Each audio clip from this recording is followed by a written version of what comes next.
हैदराबाद से हसन अली सयानी साहब हमारे साथ हैं। अस्सलाम वालेकुम सर, टीम आपकी खुली अदालत को। वालेकुम सलाम जी।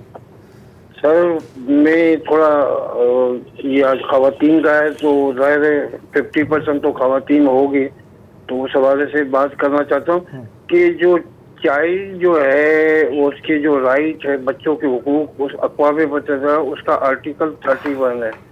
उसके अंदर ये है कि बच्चों को जो गेम है, प्ले ग्राउंड है, पार्क है, उनको वो चीज़ें अवेलेबल उनके घर के पास होने चाहिए।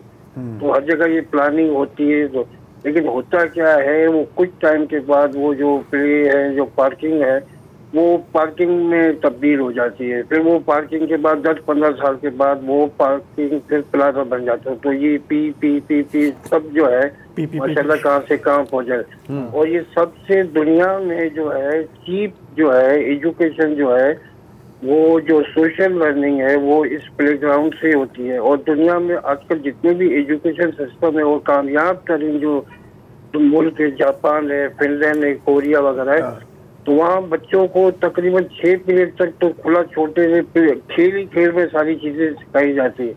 लेकिन हमारे यहाँ तो ये थ्योरी है, अब दुनिया में ये डिग्रियां और थ्योरी, और दुनिया में आते आते ना ये थ्योरी की और रिटर्न वर्क और ये डिग्रियां अब तो कोई खत्म हो गई। अब तो काबिलियत और एबिलिटी है।